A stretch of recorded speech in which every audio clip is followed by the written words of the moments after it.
ایک بہت بڑی برائی ہم سماج میں یہ بھی دیکھ رہے ہیں، شادی بیاہ کے اندر بہت ساری غیر اسلامی چیزیں. اسی بنگال کے اندر ہم نے دیکھا ہلدی کی رسم ہو رہی ہے، اور ہلدی کی رسم جس دن ہو رہی ہے بہت بڑا فنکشن ہو رہا ہے. ساری لڑکیوں نے ہلدی کلر کے کپڑے پہنے ہوئے ہیں، سارے لڑکوں نے ہلدی کلر کے کپڑے پہنے ہوئے ہیں، پورا کھانا پینا ہو رہا ہے. اور کیا ہو رہا ہے صاحب؟ یہ ہلدی کی رسم ہو رہی ہے. مسلمان کی شادی ہے، مسلمان میں بھی اہل حدیث کی شادی ہے، سینے پر ہاتھ باندھنے والے کی شادی ہے، رفع یدین کرنے والے کی شادی ہے، لیکن ہلدی کی رسم اس کے گھر پہ ہو رہی ہے. منگنی کی سیریمنی اور منگنی کی رسم بھی اس کے گھر پہ ہو رہی ہے، اور سونے کی انگوٹھی دلہن کو بھی پہنائی جا رہی ہے، اور سونے کی انگوٹھی دلہے کو بھی پہنائی جا رہی ہے. او لوگوں، یہ رسمیں کہاں سے آ گئیں؟ او لوگوں، تم نے اپنے پورے نکاح کو، پورے شادی بیاہ کو آج غیر اسلامی بنا ڈالا، بالکل حرام بنا ڈالا. دیکھ لو آپ، 400 باراتی آ کے کھا رہے ہیں. باراتیوں کے الگ نخرے ہیں. کہیں تو صاحب بارات اس بات پر لوٹ جاتی ہے کہ بریانی میں گوشت نہیں ملا، اس بات پر بارات لوٹ گئی. کہیں کہ ایسا بھی ہوا ہے. باراتی آئے ہیں، غریب لڑکی کا باپ بینک سے لون لے کر کے 400 باراتیوں کو کھانا کھلا رہا ہے. اور مجھے بتاؤ کون سے اسلام کی تعلیم ہے، کون سے نبی کی تعلیم ہے، کون سے دین کی تعلیم ہے؟ میرے بھائی، لڑکی کی شادی کرنے والا باپ اپنی لڑکی کی شادی کرنے کے لیے مجبور ہے بینک سے لون لینے پر، اسے جہیز کا انتظام کرنا ہے. پکے اہل حدیث علاقے کی بات کر رہا ہوں، وہاں پر بھی جہیز کا لین دین ہو رہا ہے. میرے نبی نے 4 بیٹیوں کی شادی کی، کس کو جہیز دیا میرے بھائی؟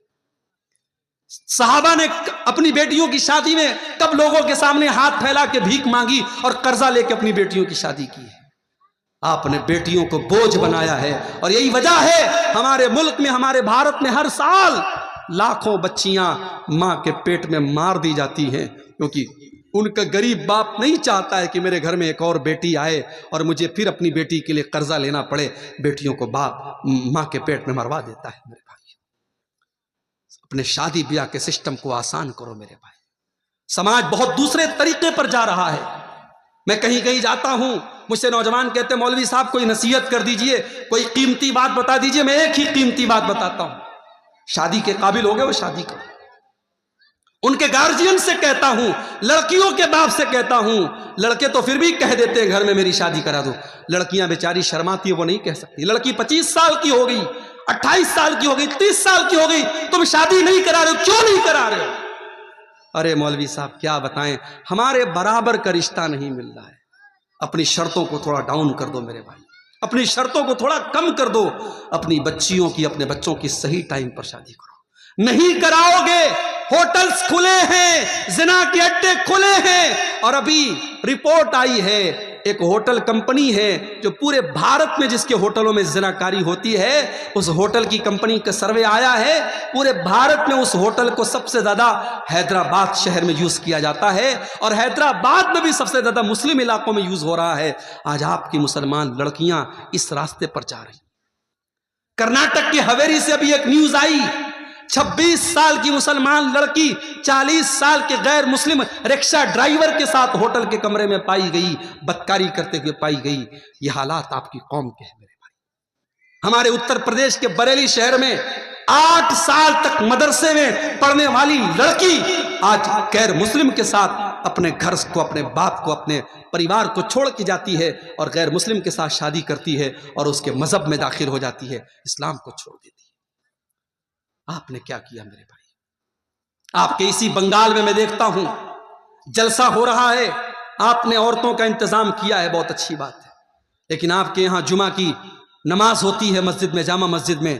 میں نے پوچھا 10 مسجدوں کے بارے میں، میں نے پوچھا تو 10 مسجدوں میں سے 3 مسجدوں والوں نے کہا ہمارے یہاں عورتوں کا انتظام ہے، 7 مسجد والوں نے کہا ہمارے یہاں کوئی انتظام نہیں.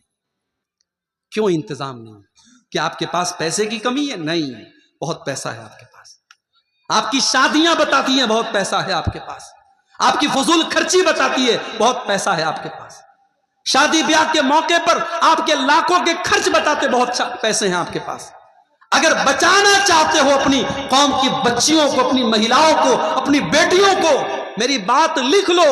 ہر جمعہ جہاں آپ مسجد میں جمعہ کا انتظام کرتے ہیں وہاں لیڈیز کا ارینجمنٹ کمپلسری مینڈیٹری ہونا چاہیے، ضروری ہونا چاہیے. آپ عورتوں کا انتظام کیجیے اور گھر کی تمام عورتوں کو جمعہ کی نماز میں لے کے جائیے. ساس بھی جائے، بہو بھی جائے، بیٹی بھی جائے، ماں بھی جائے. ہمارے یہ بھی عجیب مسئلہ ہے. 70 سال کی بوڑھی ماں گھر سے نکلتی ہے تو چادر میں، نقاب میں، برقعے میں نکلتی ہے، اس کی آنکھ بھی نظر نہیں آتی. اور 18 سال کی چھوکری نکل رہی ہے، بال کھلے ہوئے ہیں، لپسٹک لگا کے، میک اپ کر کے، تمام سر سے پیر تک پوری سج کے سنور کے نکل رہی ہے. ماں کو پردے کی، شریعت نے پردے کی چھوٹ دی ہے. 60 سال کی عورت ہو جائے، شریعت نے کہا اگر وہ پردہ اتنا نہ بھی کرے تو چلے گا. جس کو پردہ کرنا چاہیے وہ بے پردہ گھوم رہی ہے، اور 60 سال والی جو بوڑھی اماں ہے وہ بیچاری پردہ کر رہی ہے. میرے بھائیوں، ہمیں سماج کو بدلنا پڑے گا. ہمیں سمجھنا پڑے گا کہ سماج آج دشت ہو رہا ہے، سماج آج گندا ہو رہا ہے، اور اس سماج کو بچانے کی ذمہ داری ہم سب کی ہے. اگر بیوی اگر بے پردہ گھوم رہی ہے، شوہر کہاں مر گیا؟ اگر بیٹی بے پردہ گھوم رہی ہے، باپ کہاں مر گیا؟ اگر بہن بے پردہ گھوم رہی ہے، بھائی کہاں مر گیا؟ میں بتاؤں کہاں مر گیا؟ وہ بھائی خود بازار میں نظروں کا زنا کر رہا ہے، وہ باپ خود مارکیٹ میں بیٹھ کے بیڑی کا دھواں اڑا رہا ہے، اور وہ شوہر خود اپنی بیوی کو لے کر کے نمائش کرا رہا ہے اس کے حسن کی. میرے بھائیوں، آپ کو غیرت مند بننا پڑے گا، آپ کو حیادار بننا پڑے گا.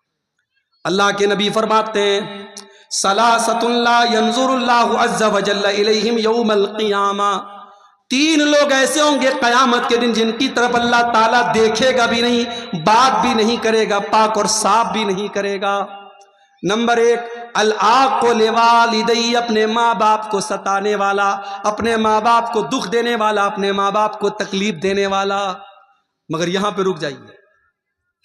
اگر ماں باپ کو کوئی صحیح بات پر آپ دکھ دے رہے ہیں، مطلب بلا وجہ ماں باپ آپ سے ناراض ہیں، شادی ہو گئی، اب ساس یہ طے کر رہی ہے کہ عورت کو کب مائکے جانا ہے کب نہیں جانا ہے. یہ کون سا اصول ہے میرے بھائی؟ یہ کون سا اصول ہے؟ کتنے گھروں میں ساس یہ بھی طے کرتی ہے کہ بہو کو کب نہانا چاہیے کب نہیں نہانا چاہیے. یعنی جوائنٹ فیملی سسٹم میں پرائیویسی نام کی کوئی چیز نہیں ہے. بہو بیچاری اپنی مرضی سے نہا نہیں سکتی، وہاں نند الگ پہرا دے رہی ہے، ساس الگ پہرا دے رہی ہے. اب وہاں پہ اگر شوہر کہتا ہے کہ میری بیوی ہے، میں نکاح کر کے لایا ہوں، یہ میری مرضی سے مائکے جائے گی، میری مرضی سے آئے گی، اب وہاں پہ ماں ناراض ہو جائے تو اس ناراضگی کا کوئی مطلب نہیں ہے. صحیح بات پر جو اسلام کے حساب سے صحیح ہے، اگر اس بات پر بھی ماں باپ ناراض ہوتے ہیں تو کوئی مطلب نہیں ہے. وہاں پہ اولاد کو چاہیے ماں باپ کو منانے کی کوشش کرے. لیکن ہاں، بلا وجہ اگر کوئی ماں باپ کو دکھ دے رہا ہے، تکلیف دے رہا ہے، اور اپنے عیش و آرام پر خوب خرچ کر رہا ہے، ماں کا خیال نہیں کر رہا ہے، باپ کا خیال نہیں کر رہا ہے، قیامت کے دن اللہ تعالیٰ اس کو دیکھے گا بھی نہیں. نمبر 2، والمرأة المترجلہ، وہ عورت جو مردوں کی نقل کرنے والی، مردوں کی چال ڈھال اپنانے والی ہو، مردوں کے جیسا کپڑا پہننے والی، اور مردوں کے جیسے چھوٹے چھوٹے بال رکھنے والی، اور مردوں کی شکل صورت اپنانے والی، مردانہ چال چلنے والی لڑکی. اور نمبر 3، الدیوس، وہ بے غیرت مرد، الذی یقر فی اہلہ الخبث، جس کے گھر میں بے حیائی ہو رہی ہو، جس کے گھر میں بے پردگی ہو رہی ہو، اور اس بے غیرت مرد کو کوئی فرق نہ پڑتا ہو. تو مرد اگر بے غیرت ہے تو صرف عورت ذمہ دار نہیں ہے، مرد بھی ذمہ دار ہے. میرے پیارے ساتھیوں، آج ہماری شادی بیاہ میں کیا ہو رہا ہے؟ ویڈیو ریکارڈنگ ہو رہی ہے. دلہن کے کمرے میں کیمرہ مین آتا ہے اور دلہن کے ہر پوز کو وہ ریکارڈ کر رہا ہے، ہر اینگل سے وہ ریکارڈ کر رہا ہے. دلہن کی سہیلیاں اور گھر کی جوان لڑکیاں دلہن کے آس پاس بیٹھی ہیں، اور یہ ویڈیو کیمرہ والا بیچارہ ویڈیو ریکارڈنگ کر رہا ہے. اور یہ اس شادی میں مولوی صاحب نکاح پڑھا کے دعا کرتے اللہ تعالیٰ اس نکاح میں برکت دے دے. کہاں سے برکت آئے گی؟ جس نکاح میں آپ نے مولوی سے نکاح پڑھوانے کے علاوہ کوئی کام اسلام کے مطابق نہیں کیا، اس نکاح میں برکت کہاں سے آئے گی میرے بھائی؟ جس نکاح کی بنیاد بے حیائی پر ہے، جس نکاح کی بنیاد حرام کاموں پر ہے، اس نکاح میں برکت کہاں سے آئے گی؟ نتیجہ یہ ہے شادی کم ہو رہی ہے، طلاق زیادہ ہو رہا ہے، شادی کم ہو رہی ہے، گھر ٹوٹ زیادہ رہے ہیں، کیونکہ برکت ختم ہو رہی ہے. رشتہ دیکھنے آپ جاتے ہیں، اچھی اچھی لڑکیاں، دیندار لڑکیاں، آپ رشتہ دیکھ کے آتے ہیں تو ماں آ کر کے کیا کہتی ہے؟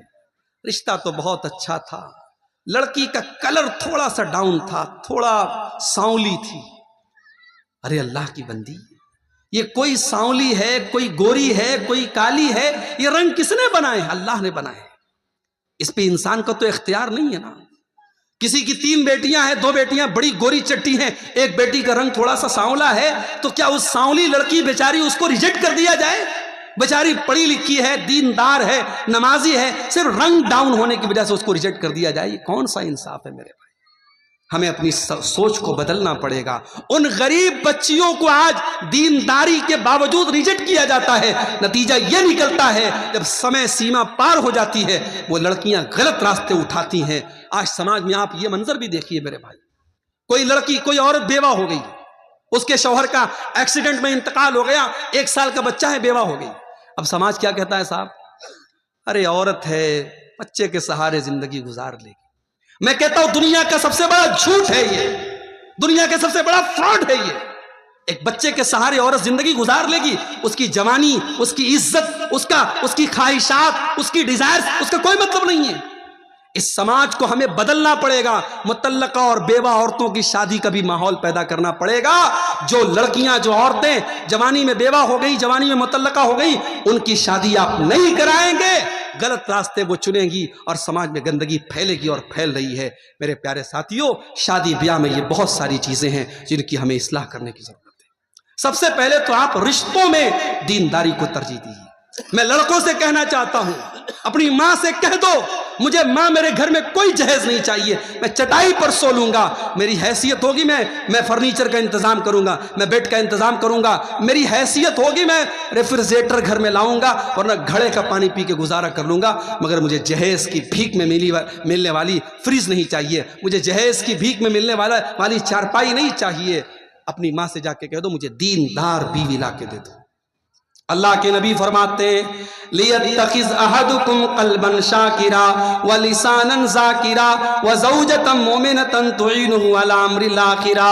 او لوگو، دنیا کی سب سے بڑی دولت 3 چیزیں ہیں، 3 چیزیں جس کے اندر پیدا ہو جائیں اس کے پاس دنیا کی سب سے بڑی دولت ہے۔ قلبًا شاکرا، ایک ایسا دل اپنے پاس پیدا کر لو جو اللہ کا شکر ادا کرنے والا دل ہو، وَلِسَانًا ذَاكِرًا، اور ایسی زبان اپنے پاس پیدا کر لو جو زبان اللہ کا ذکر کرنے والی ہو، وَزَوْجَةً مُؤْمِنَةً، اور ایسی ایمان والی بیوی اپنے گھر میں لے کے آ جاؤ، تُعِينُهُ عَلَى أَمْرِ الْآخِرَةِ، جو آخرت کے کاموں میں آپ کی مدد کرے۔ دیندار بیوی میرے بھائی آپ کے گھر میں آئے گی، آپ کے گھر کو جنت بنا دے گی۔ دیندار رشتوں میں دینداری کو ترجیح دو۔ اسی لیے اللہ کے نبی فرماتے ہیں تُنْكَحُ الْمَرْأَةُ لِأَرْبَعٍ لِمَالِهَا وَلِحَسَبِهَا وَلِجَمَالِهَا وَلِدِينِهَا۔ جب لڑکی کی شادی ہوتی ہے 4 چیزیں لڑکی کے اندر دیکھی جاتی ہیں، مال دیکھا جاتا ہے، خوبصورتی دیکھی جاتی ہے، اس کا خاندان دیکھا جاتا ہے، اور اس کو دینداری دیکھی جاتی ہے۔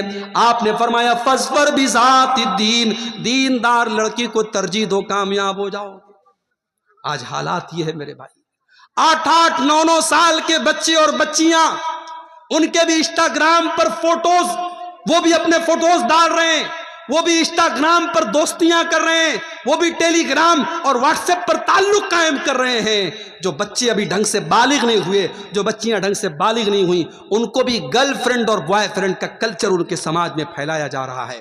اور حالات یہ ہے، ابھی دلی کی نیوز آج میں نے موبائل پر پڑھی، دلی میں 8 سال سے لیو ان ریلیشن شپ میں رہنے والا، لیو ان ریلیشن شپ کا مطلب بغیر شادی کے مرد اور عورت ساتھ میں رہ رہے ہیں، لیو ان ریلیشن شپ میں رہنے والا اپنی اسی عورت کی 14 سال کی لڑکی کے ساتھ ریپ کرتا ہے اور پھر پولیس اس کو اریسٹ کرتی ہے۔ حالات یہ ہیں، باپ بیٹی کا رشتہ بھی تار تار ہو رہا ہے، بھائی بہن کا رشتہ بھی تار تار ہو رہا ہے۔ میرے بھائیوں، اب دھیرے دھیرے دنیا محسوس کر رہی ہے، دنیا محسوس کر رہی ہے، سماج کو اس گندگی سے بچانا ہے تو اسلام کے دامن میں آنا پڑے گا۔ اسلام نے ہمیں زنا کے دروازوں سے روکا ہے، زنا کے چور دروازوں سے اسلام نے روکا ہے۔ اسلام کہتا ہے لڑکا لڑکی بالغ ہو جائیں، 10 سال کا لڑکا ہو گیا، 10 سال کی لڑکی ہوگی، بستر الگ کر دو۔ 10 سال کا لڑکا لڑکی ہو گئے، بستر الگ کر دو۔ لڑکی کو مینسز آنے لگے، لڑکی بالغ ہو گئی، جوان ہو گئی، گھر سے نکلے تو پردے میں نکلے۔ جوان لڑکی کو کسی غیر محرم کے ساتھ تنہا مت رہنے دو، اکیلا مت رہنے دو۔ تمہاری خالہ کا لڑکا، تمہارے ماموں کا لڑکا، تمہارے کاکا کا لڑکا، تمہارے تایا کا لڑکا، یہ سب تمہارے لیے غیر محرم ہے۔ میری بہنوں، جس طریقے سے محلے کے اور گاؤں کے لڑکوں کو اپنے لیے غیر محرم سمجھتی ہو، اپنی خالہ کے، اپنے تایا کے، اپنے ماموں کے، اپنے چاچا کے لڑکوں کو بھی غیر محرم سمجھو۔ میری بہنوں، آپ کا دیور آپ کا بھائی نہیں ہے، آپ کے شوہر کا بھائی ہے۔ بھابی اگر دیور کو ہنسی مذاق میں زیادہ چھوٹ دے گی، اگر بھابی دیور سے زیادہ فرینک ہوگی اور دیور بھابی کے بیچ کی سیمائیں ختم ہوں گی، تو وہاں پہ معاملات خراب ہوں گے، اور بہت سارے گھروں میں معاملات خراب ہو رہے ہیں۔ یہ فیس بک کا دور ہے، یہ فلموں کا دور ہے، یہ ویب سیریز کا دور ہے، یہ سماج میں گندگی کو پروسنے کا دور ہے۔ اس دور میں ہمیں اور زیادہ احتیاط کی ضرورت ہے۔ بچیاں جوان ہو جائیں تو باپ اپنی بچیوں سے بھی ایک احتیاط کرے۔ بچیوں کو چاہیے جب وہ جوان ہو جائیں، باپ بھی آئے تو اپنے دوپٹے اور اپنے کپڑے کا دھیان رکھیں۔ شیطان کب کس کے دماغ کو کہاں پھیر دے، کب کس کی نظریں خراب ہو جائیں، شیطان کب کس کے، ہمارے رگوں میں، ہمارے بدن میں خون کی طرح شیطان دوڑ رہا ہے، اور فتنوں کے اس دور میں کب کس رشتے میں ناپاکی آ جائے میرے بھائیوں، گارنٹی نہیں ہے۔ اس لیے بڑی احتیاط کی ضرورت ہے، اور محرم غیر محرم کا فرق اپنے جوان ہوتے بچوں کو بتانے کی ضرورت ہے۔ اور آگے بڑھیے، ایک دو چیزیں اور بیان کر کے بات ختم کر رہا ہوں۔ ہمارے سماج میں اگر اصلاح کرنی ہے سماج کی، ایک اور چیز ہم دیکھ رہے ہیں، ہمارے نوجوانوں کا بگاڑ، ہمارے نوجوانوں کے اندر پائی جانے والی مختلف برائیاں۔ ہمارا نوجوان آج نشے میں مبتلا ہے، ہمارا نوجوان آج راتوں میں 2-2 3-3 بجے تک ناجائز بات چیت میں لگا ہوا ہے، ہمارا نوجوان آج گنڈا گردی اور کرائم کے کاموں میں لگ رہا ہے۔ میرے نوجوان ساتھیوں، اس امت کا کیپٹل آپ ہیں، اس امت کا سرمایہ آپ ہیں، اس امت کی امید آپ ہیں۔ اگر آپ نے اپنی راتوں کو برباد کیا، اگر آپ نے اپنے جسم کو نشے سے برباد کیا، اگر آپ نے غلط اور گندی عادتوں کے ذریعے اپنی جوانی کو برباد کیا، کل آپ نہ ایک اچھے شوہر بن سکتے ہیں، نہ ایک اچھے باپ بن سکتے ہیں، نہ ایک اچھے بیٹے بن سکتے ہیں، نہ سماج کے ایک اچھے انسان بن سکتے ہیں۔ اس سماج کو آپ کچھ دینے کے لیے آئے ہیں۔ اللہ قرآن میں کہتا ہے، کنتم خیر امت اخرجت للناس، اے مسلمانوں، تم دنیا کی سب سے بہترین کمیونٹی ہو، تم دنیا کے سب سے بہترین سماج کے لوگ ہو، تمہیں دنیا کے لیے کچھ دینے کے لیے بنایا گیا ہے، تم سماج کو کچھ دینے کے لیے آئے ہو، تم مانوتا کا کلیان کرنے کے لیے آئے ہو، تم مانوتا کو نجات دینے کے لیے آئے ہو، تم مانوتا کو جہنم کی آگ سے بچانے کے لیے آئے ہو۔ میرے نوجوانوں، اپنی رسپانسبلٹی کو سمجھو، اپنے کرتویہ کو سمجھو، اپنی ذمہ داری کو سمجھو۔ جوانی کے ایک ایک منٹ کا حساب اللہ تعالیٰ کل قیامت کے دن لے گا۔ میری نوجوان بہنوں، آپ سے بھی کہتا ہوں، میرے نوجوان بھائیوں، آپ سے بھی کہتا ہوں، اپنی جوانی کو غنیمت جانو۔ جوانی میں جتنا آپ سجدہ کر لیں گے، جتنی نماز پڑھ لیں گے، جتنا اللہ کو راضی کر لیں گے، کل 50-60 سال کے ہونے کے بعد آپ نہیں کر پائیں گے۔ بہت ساری حسرتیں لے کے دنیا سے جانا پڑے گا۔ میرے بھائیوں، میری ماں کے انتقال کو ابھی 3 سال ہو رہے ہیں۔ 2020 میں میری ماں کا انتقال ہوا۔ ماں کا سپنا تھا حج کرنے کا۔ لاک ڈاؤن کے پہلے ماں کے حج کا فارم بھرا۔ میں نے کئی بار ماں سے کہا کہ عمرہ کر لو، ماں عمرہ کرنے کے لیے تیار نہیں ہوئی۔ حج کا فارم بھرا گیا، جس سال حج کا فارم بھرا گیا اسی سال حج کینسل ہو گیا، لاک ڈاؤن لگ گیا، اور اگلے سال پھر بھی لاک ڈاؤن لگا رہا، اور اگلے سال بھی حج کا فارم نہیں بھرا گیا، اور اس کے اگلے سال ہی ماں کا انتقال ہو گیا۔ یہ سپنا، یہ حسرت، یہ خواہش لیے ہوئے میری ماں چلی گئی۔ یہ خواہش لیے ہوئے کتنے لوگ دنیا سے چلے جاتے ہیں۔ میرے نوجوان ساتھیوں، اگر آج آپ کے پاس پیسہ ہے، آپ عمرہ کر سکتے، آپ حج کر سکتے، ابھی کر لو۔ ابھی آپ کی شادی ہوئی ہے، میاں بیوی اولاد چاہتے ہیں، نیک اولاد چاہتے ہیں، جاؤ چند پیسے خرچ کرو، عمرہ کرو، اور جا کر کے اللہ کی بارگاہ میں رو کر کے دعا مانگو، اللہ نیک اور صالح بیٹا عطا فرمائے گا۔ عمرہ کر لو، حج کی طاقت ہے، حج کر لو، جوانی میں عبادت کر لو۔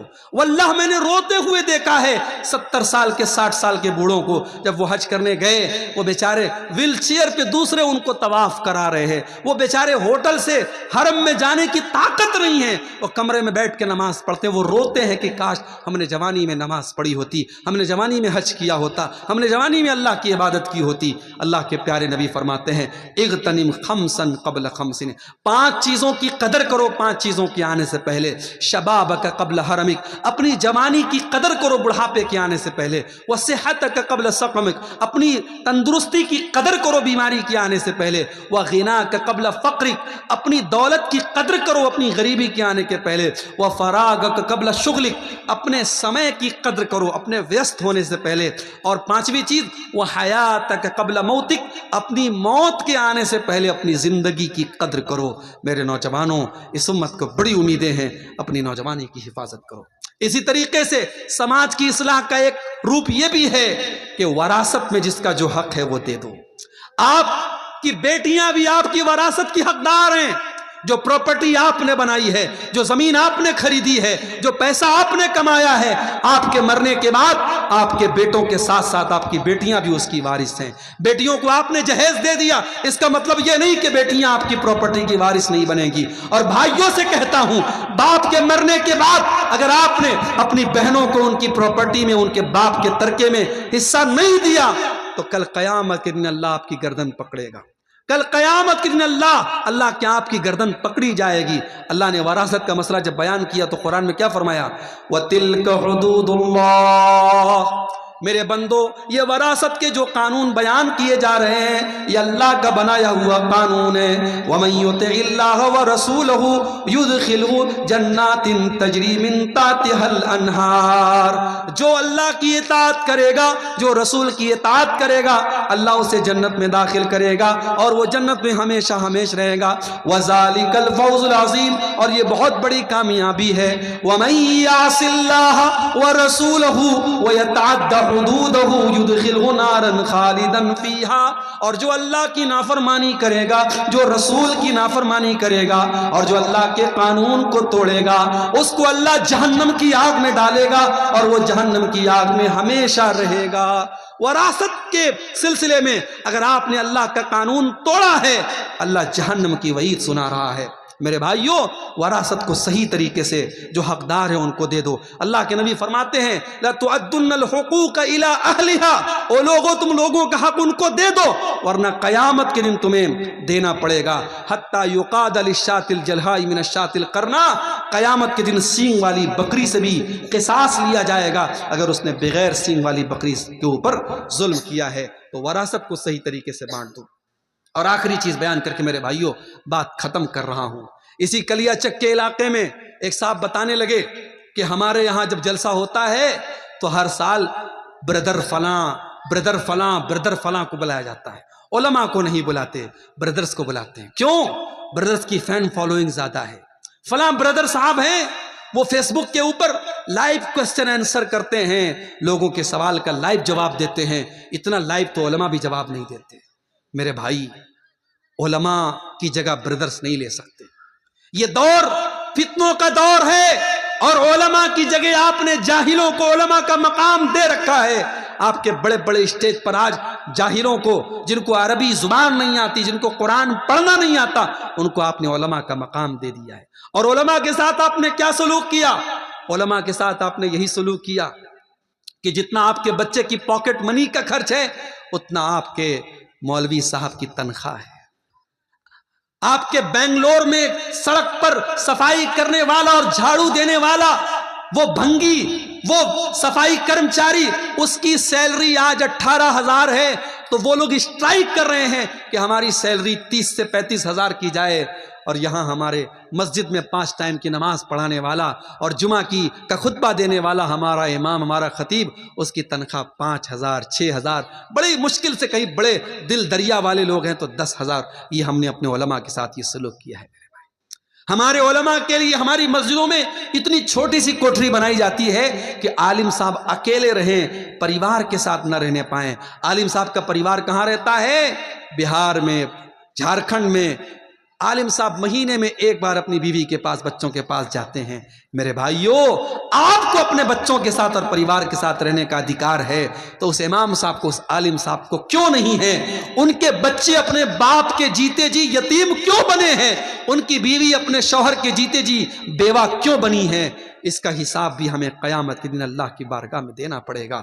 اپنے علماء کا خیال رکھو میرے بھائی، اپنے علماء کی ضرورتوں کا خیال رکھو، ان کو اتنی تنخواہ کم سے کم دو وہ عزت کی دال روٹی کما سکیں، وہ عزت کے ساتھ دنیا میں زندگی گزار سکیں، اور جو کام عالم کا ہے وہ عالم سے کراؤ، وہ مقام کسی غیر عالم کو مت دو۔ اللہ کے پیارے نبی فرماتے ہیں کہ قیامت کے پہلے وہ دور آئے گا اللہ تعالیٰ دنیا سے علماء کو اٹھا لے گا، حتی اذا لم یبق عالما، یہاں تک کہ جب سارے علماء ختم ہو جائیں گے، اتخذ الناس رؤوسا جہالا، لوگ جاہلوں کو اپنا مفتی بنا لیں گے، فسئلوا فافتوا بغیر علم، اور جاہلوں سے لوگ فتویٰ پوچھیں گے اور وہ خوب فتویٰ دیں گے۔